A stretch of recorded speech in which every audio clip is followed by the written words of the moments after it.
华盛顿邮报将东突厥散数十万维吾尔族人的强迫劳动描述为消除维吾尔族传统观念和生活方式的努力。该报编辑部发表了一篇题为《中国在针对中国西部穆斯林的刑事战争中开辟了新战线》的文章。文章讨论了全球政策中心上周发布的报告。该报告指出，50多万维吾尔人被迫在棉田收割棉花。文章称，维吾尔人被迫收割棉花是中国努力消除维吾尔族传统思想和生活方式的另一扇窗口。报道指出，维吾尔人如果拒绝在棉田工作，则有可能被带到所称训练营的集中营中。文章指出，中国政府正在利用强制劳动对维吾尔族的语言和传统进行社会重组。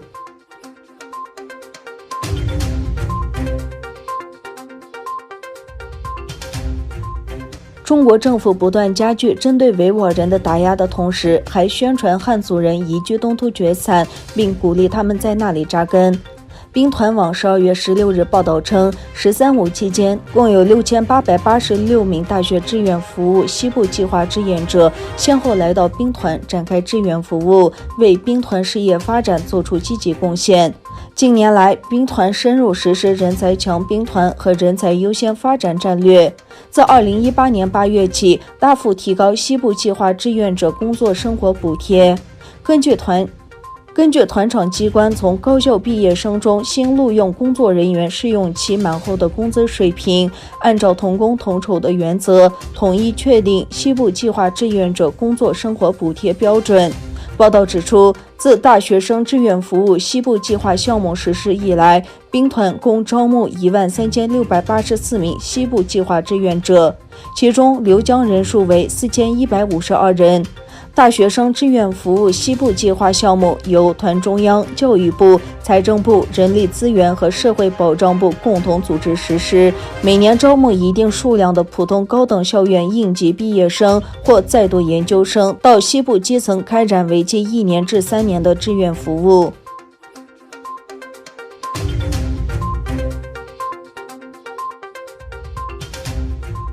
美国海军伯克级导弹驱逐舰马斯廷号星期六航行经过台湾海峡，这是今年美国军舰第12次航经台湾海峡。中国军方表示，从18日晚上起组织海空兵力全程跟踪监视，并对此表示坚决反对。对于此次美军驱逐舰马斯廷号航经台湾海峡，中国人民解放军东部战区新闻发言人星期六发表谈话。他说，解放军东部战区组织海空兵力全程对马斯廷号进行跟踪监视。他还表示，美舰不时穿航台湾海峡，并炒作渲染，刻意抬升台海问题热度，向台独势力明送秋波，严重危害台海地区和平稳定。美国海军第7舰队在其脸书上发布新闻说，马斯廷号依据国际法于19日航行经过台湾海峡，展现美国对自由与开放印太地区的承诺。美军将继续在国际法允许之处执行飞行、航行及其他任务。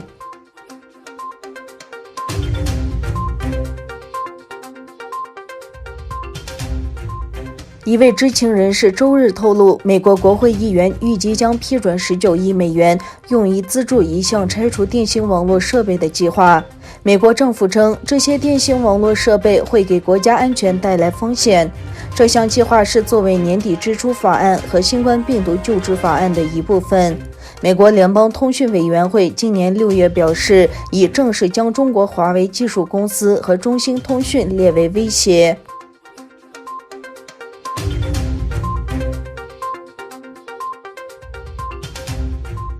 加拿大国防部长施俊对媒体表示，加拿大及其盟国对中国政权有重大担忧。首先是该政权的不确定性，然后是他拒绝遵守规则，以及在全球范围内扩张。施俊是在媒体报道加拿大国防部取消有中国军队人员参加的冬季求生训练后发表此番言论。石俊絮道，中国继续拘留本国前外交官康明凯和商人死破费，显然是对华为副董事长孟晚舟的报复，这是中国无视国际规则和条约的一种方式。另外，石俊表示，他担心中国如何把资金分配到世界各地，导致一些国家在经济上依赖中国的现金和支持。他指出，中国的行动凸显了本国及其盟国在同一阵线的重要性，并防止任何中国无端挑衅行为的威胁。不过，他拒绝以对手来形容中国，并强调与中国沟通的重要。